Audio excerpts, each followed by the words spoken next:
อำนาจพระรัตนตรัยเป็นอำนาจอัน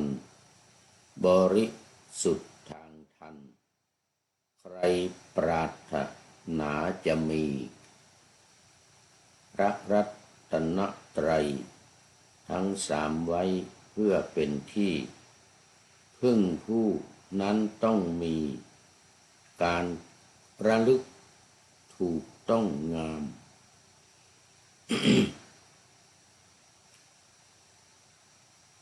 จึงจะสามารถเข้าถึงแก้วเจ้า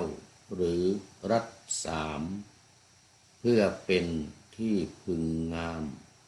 ที่พึ่งงามพูดง่ายๆว่าพระองค์ทรงต้องการให้เราเข้าถึงที่พึ่งที่ทรงให้ระลึกให้ตรงถึงพระรัตนตรัยหากระลึกถึงพระพุทธระลึกธรรมใหญ่ถึงพระสงฆ์แล้วไซเราก็ไม่หามงคล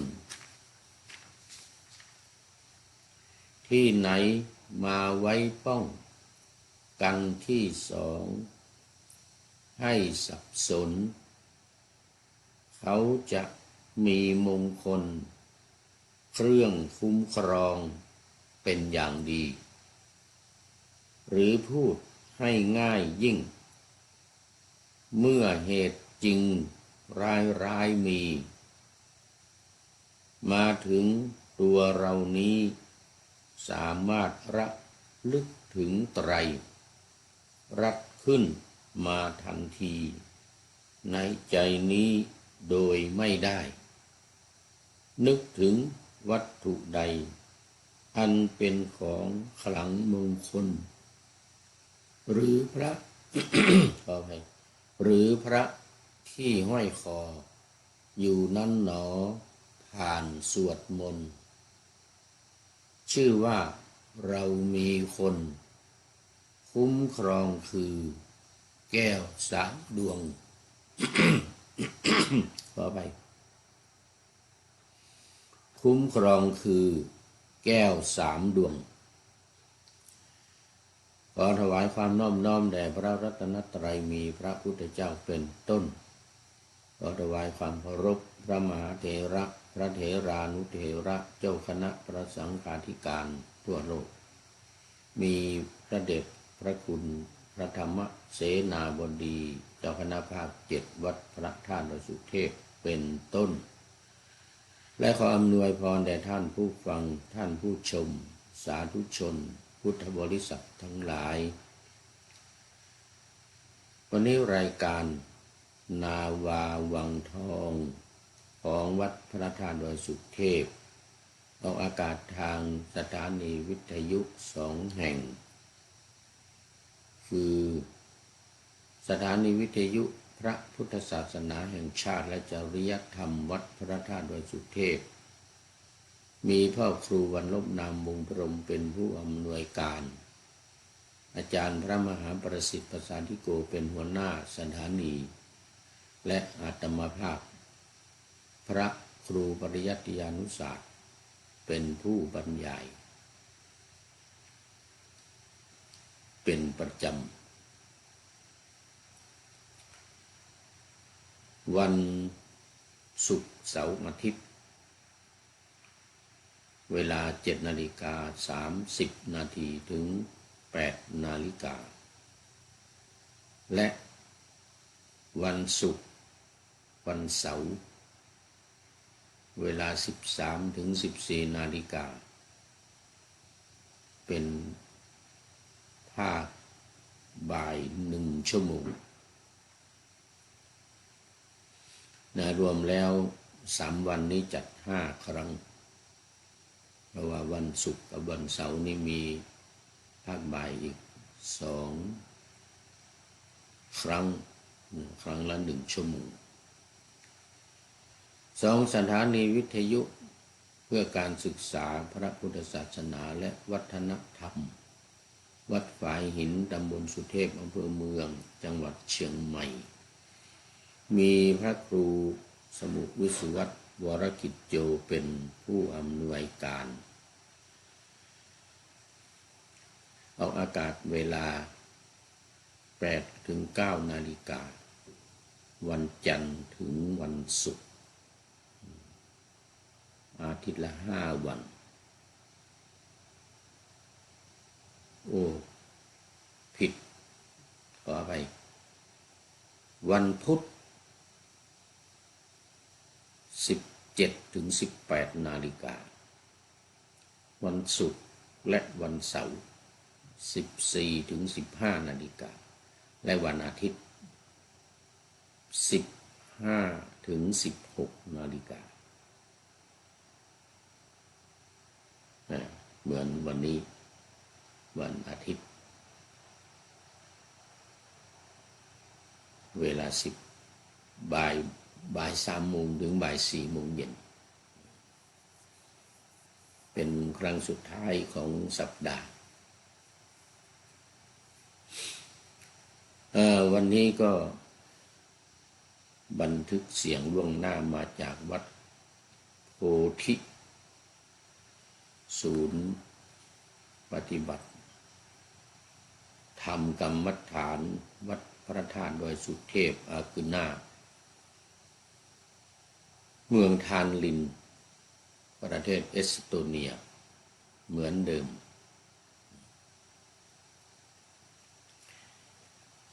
ละก่อนที่จะเข้าสู่เนื้อหาสาระของธรรมะวันนี้ขอประชาสัมพันธ์กิจกรรมของศูนย์ปฏิบัติธรรมวัดพระธาตุดอยสุเทพอากุนาสักเล็กน้อยในเดือนสิงหาคมวันที่1 2 3วันศุกร์เสาร์อาทิตย์ก็จะมีการปฏิบัติธรรมของญาติโยมประจำสัปดาห์ประจำเดือนสิงหาคมและวันที่4 5 6 7 8 9 10นี่วันที่4 ถึงวันที่10นี้เป็นการเข้าค่ายของเยาวชน ค่ายละ2 วัน ขอไปคือวันที่4 ถึงวันที่5นี่ก็โรงเรียนหนึ่งวันที่5 ถึงวันที่6ก็อีกโรงเรียนหนึ่งวันที่6 ถึงวันที่7อีกโรงเรียนหนึ่งวันที่7 ถึงวันที่8ก็อีกโรงเรียนหนึ่งเราจะสลับกันไปเป็นโรงเรียนละ1 คืน 1 คืน 1 คืนส่วนวันที่8 ถึงวันที่10อันนี้ก็2 คืน 3 วันเพราะมันมาร่วมกับวันเสาร์อาทิตย์จะเป็นวันที่8 ที่ 9วันที่10ตอนบ่ายก็กลับบ่าย 4 โมงเย็นอันนี้เป็นการเข้าค่ายของเยาวชนซึ่งบนเกาะนี้เกาะอากุนานี้จะมีค่ายเยาวชนอยู่ด้านหลังวัดห่างจากนี้ไปประมาณครึ่งกิโล ขอไปช่วงนี้คอยังไม่ค่อยดีหวัดลงคอเสียงก็ไม่ค่อยดีต้องขออภัยจะมีเสลดติดลำคอพักอีก2 วัน11 12ก็จะไปเริ่ม13 14 15 16 17 13 ถึง 17นี่เป็น ญาติโยมผู้ปฏิบัติจากประเทศฟินแลนด์เป็นญาติโยมของสามเณรศรัทธาโพธินำญาติโยมจากประเทศฟินแลนด์มาเพราะว่าสามเณรศรัทธาโพธินี่เป็นคนฟินแลนด์โดยกำเนิด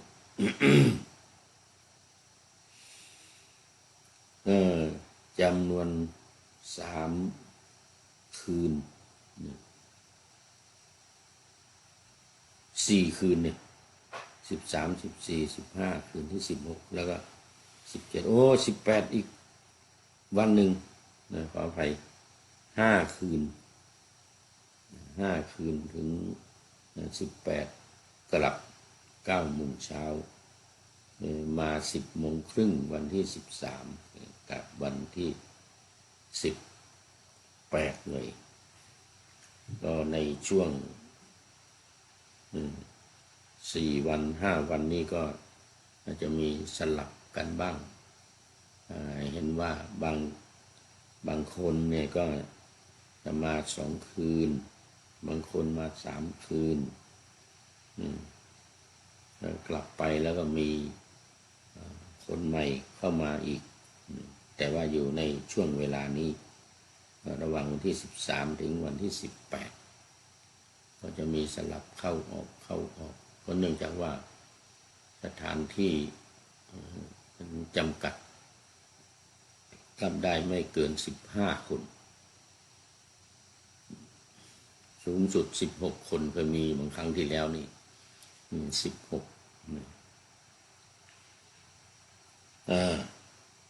พักไปอีก3-4 วันไปเริ่ม23-24วันเสาร์และวันอาทิตย์เป็นการปฏิบัติแบบกสิณ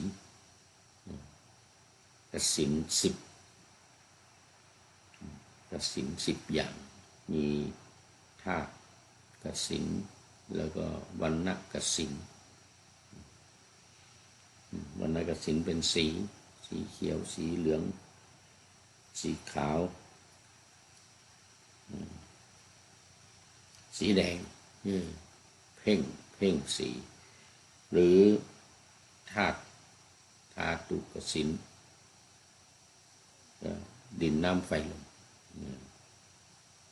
อันนี้2 วันแล้วก็ไปอาทิตย์สุดท้ายวันที่30-31วันที่31จะเป็นวันหล่อเทียนพรรษากิจกรรมก็จะมีการทำบุญตักบาตรข้าวสารอาหารแห้งถวายพระทหารเพลพระสงฆ์เสร็จแล้วก็หล่อเทียนแห่หล่อเสร็จแล้วก็แห่รอบวัดแล้วถวายเทียนกิจกรรมสุดท้ายก็เป็นการทอดผ้าป่า1 ต้นเป็นประเพณีของทางนี้เวลามีงานมีอะไรนี่ก็มีการทอดถวายต้นผ้าป่านี่ก็เป็นกิจกรรมประจำเดือนสิงหาคมของศูนย์ปฏิบัติธรรมวัดพระธาตุดอยสุเทพอาเกนาประเทศเอสโตเนียและตอนนี้ก็เข้ามาสู่เนื้อหาสาระของธรรมะในวันนี้ยังอยู่ในหัวข้อเดิมยังอยู่ในหัวข้อเดิมคือในหัวข้อที่ว่าเครื่องป้องกันชาวพุทธเครื่องป้องกันของชาวพุทธว่ามาหลายวันเพราะมันมีหลายตอนวันนี้จะเป็นตอนอำนาจแห่งพระพุทธพระธรรมพระสงฆ์ ตอนนี้เป็นอำนาจของพระพุทธธรรมพระสงฆ์ดังที่ปานาธรรมาสไว้ว่าอำนาจพระรัตนตรัยเป็นอำนาจอันบริสุทธิ์ทางธรรมธรรมนี่หมายถึงธรรมะนะสะกดมอมาไว้บริสุทธิ์ทางธรรมใครปรารถนาจะมีพระรัตนตรัยทั้งสามไว้เพื่อเป็นที่พึ่งผู้นั้นต้องมีการระลึกถูกต้องงามจึงจะสามารถเข้าถึงแก้วเจ้าหรือรัตสามเพื่อเป็นที่พึ่งงามพูดง่ายๆว่าพระองค์ทรงต้องการให้เราเข้าถึงที่พึ่งที่ทรงให้ระลึกให้ตรงถึงพระรัตนตรัยหากระลึกถึงพระพุทธระลึกธรรมใหญ่คือระลึกถึงพระพุทธพระธรรมถึงพระสงฆ์แล้วไซเราก็ไม่หามงคลคือไม่ต้องไปหาเครื่องรางของขลังเครื่องปลุกเสกทั้งหลายตะกรุดหรือพระเครื่องหรือผ้ายันอะไรทั้งหลายมีพระรัตนตรัยอย่างเดียวนี่ก็คือพระพุทธพระธรรมพระสงฆ์สามอย่างนี้เท่านั้นหามงคลที่ไหนมาไว้ป้องกันที่สองให้สับสน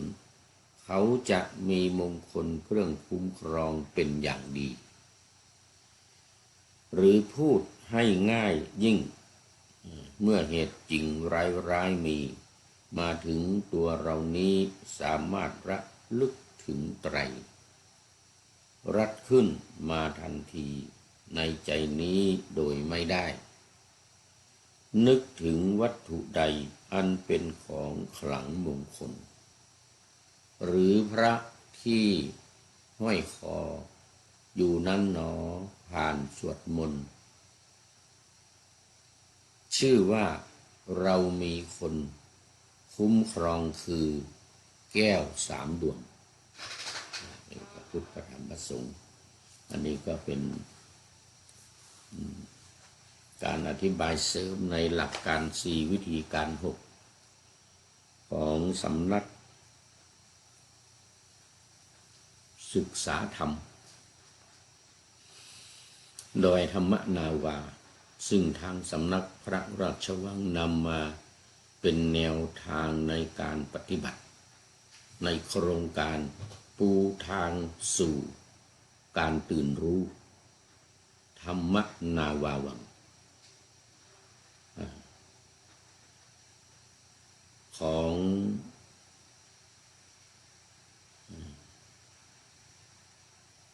ท่านเจ้าคุณอาจารย์ต้นหรือเจ้าคุณอาจารย์ทวีวัฒน์จารุวรรณโนเจ้าสำนักศึกษาธรรมโดยธรรมนาวาจังหวัดเชียงราย ซึ่งมีแนวทางในการปฏิบัติหลักการ4วิธีการ6ขอไป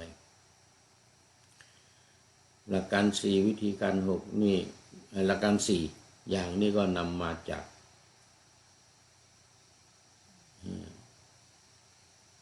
วิปัสสนารมณ์คืออารมณ์ของวิปัสสนาในพระไตรปิฎกคือหมวดขันธ์5และอริยสัจ4 2หมวดแต่ในหนังสือ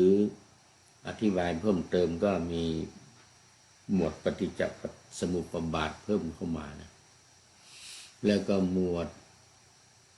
อินทรีย์22ที่เกี่ยวข้องกับสังโยชน์10ประการเพิ่มเข้ามาไม่ได้มาโดยตรงแต่ว่าอยู่ในการอธิบายเสริม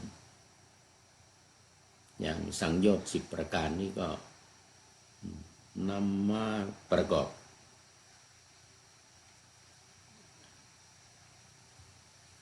ปฏิจจสมุปบาท12ก็นำมาประกอบเพราะมันจะเกี่ยวข้องอยู่กับการ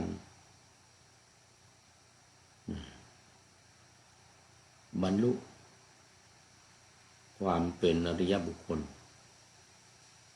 โสดาบันเป็นต้นอรหันต์เป็นที่สุดซึ่งมันจะเกี่ยวข้องกับการละสังโยชน์10ประการแล้วก็การละสังโยชน์10ประการนี้มันอยู่ในอินทรีย์22ข้อที่20 21 22ปฏิ20เป็นโสดาปัตติมรรค21เป็นโสดาปัตติผลถึงอรหัตตมรรคและข้อที่22เป็นอรหัตตผลอันนั้นก็เข้ามาประกอบเกี่ยวข้องซึ่งเป็นหลักการที่มาในพระไตรปิฎกเป็นหลักการปฏิบัติวิปัสสนากรรมฐานของพระพุทธเจ้าที่วางไว้ ในพระไตรปิฎกสำนักศึกษาธรรมโดยธรรมนาวานี้ก็นำเอาหลักการหลักธรรมดังกล่าวนี้ออกมาเป็นแนวทางในการปฏิบัติ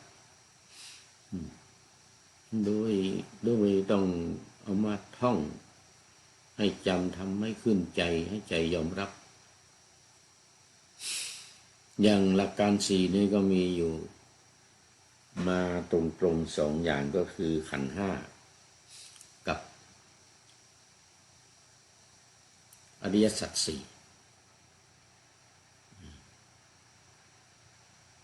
ส่วน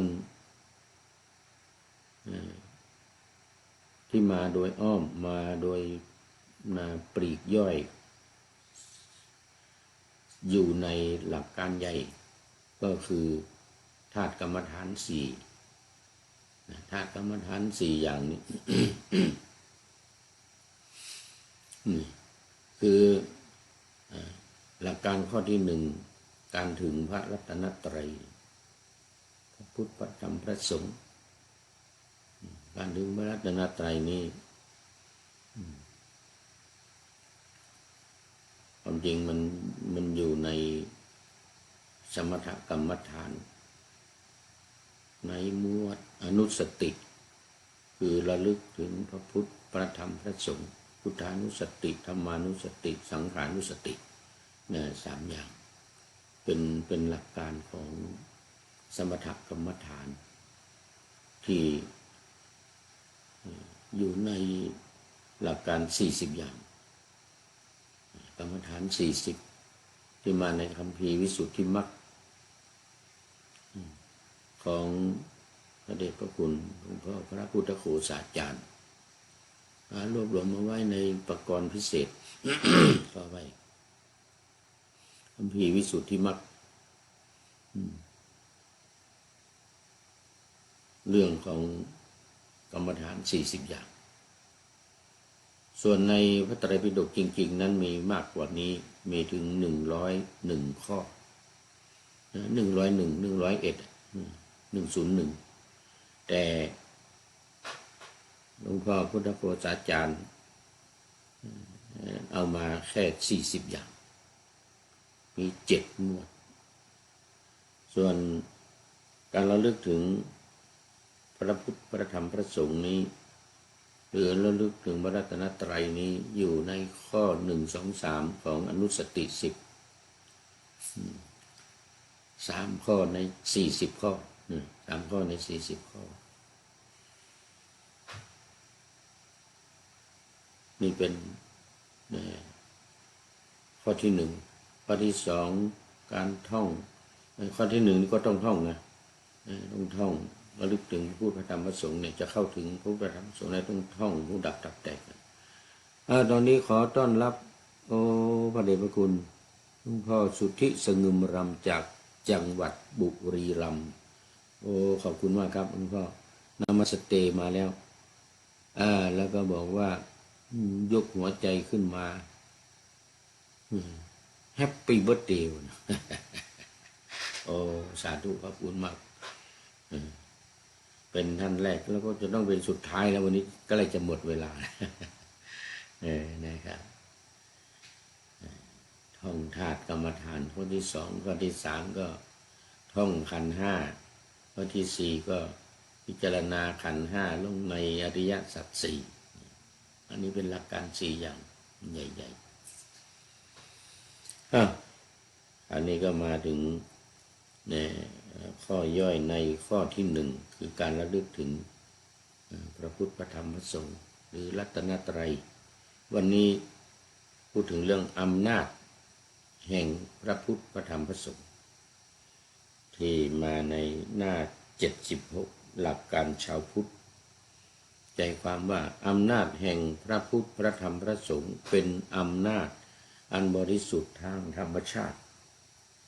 ที่รวมกันเป็นหนึ่งเดียวมีชื่อเรียกที่ชาวพุทธรู้จักกันว่าพระรัตนตรัยพระรัตนตรัยจะมีอำนาจก็ต่อเมื่อมีผู้ระลึกถึงถ้าผู้ใดระลึกถึงอำนาจของพระรัตนตรัยอย่างถูกต้อง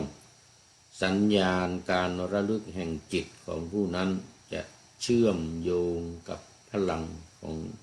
พระรัตนตรัยที่มีเองอยู่แล้วในหลักธรรมชาติพระรัตนตรัยก็จะมีอานุภาพคุ้มครองจิตใจของผู้นั้นได้พุทธังสรณังคัจฉามิธัมมังสรณังคัจฉามิสังฆังสรณังคัจฉามินี่แจกแจงคำแปลออกไปเป็นภาษาไทยก็คือนี่พุทธังหมายถึงความรู้สรณังหมายถึงการระลึกคัจฉามิหมายถึงการเข้าถึงรวมแล้วพุทธังสรณังคัจฉามิมีความหมายเต็มประโยคว่าข้าพเจ้าขอเข้าถึงพระพุทธเจ้าด้วยการระลึกสรณังซึ่งปกติเราแปลกันว่าที่พึ่งสรณะแปลว่าที่พึ่งก็หมายถึงว่าที่จะเป็นที่พึ่งได้ต้องระลึกถึงนั่นเองธัมมังสรณังคัจฉามิข้าพเจ้าขอเข้าถึงพระธรรมะด้วยการระลึกสังฆังสรณังคัจฉามิข้าพเจ้าขอเข้าถึงสังฆะด้วยการระลึกพระพุทธเจ้าทรงต้องการให้เราเข้าถึงพระรัตนตรัยด้วยการระลึกถึงเพราะฉะนั้นชาวพุทธจะต้องระลึกถึงอำนาจแห่งพระรัตนตรัยนี้อยู่บ่อยๆอำนาจของการระลึกถึงจึงจะเกิดอานุภาพคุ้มครองในใจของผู้นั้นได้นี่หมดเวลาพอดีพระเดชพระคุณหลวงพ่อสุทธิสลึงงึมลำก็เป็นท่านสุดท้ายเข้าสู่เส้นชัยของรายการวันนี้ขอนำนาวาวังทองไปก่อนแล้วจะย้อนมาใหม่ในวันหน้าคือวันพุธศุกร์เสาร์อาทิตย์ตามตารางเวลาที่วางอยู่ข้างในเป็นธรรมะจากพระราชวังเป็นนาวาโด่งดังสว่างไสวเป็นธรรมะเป็นทองคำล้ำค่ากว่าสิ่งใดชุบชีวิตจิตใจให้ใสงามขอท่านทั้งหลายนำไปท่องตามคุณของพระรัตนสามพุทโธเมนาโถธัมโมตามสังโฆเมนาโถยามภาวนาว่าบ่อยๆซ้ำๆจำในจิตจนมันติดในใจไม่หายหน้านอนนั่งยืนเดินจำเวลาตั้งแต่ตื่นขึ้นมาถึงหลับไปขอทุกท่านได้ผลจากปฏิบัติได้กำจัดความทุกข์พบสุขใสพลันปลอดโปร่งโล่งสบายทั้งกายใจอยู่ที่ใดใจสงบพบนิพพานขอเจริญพร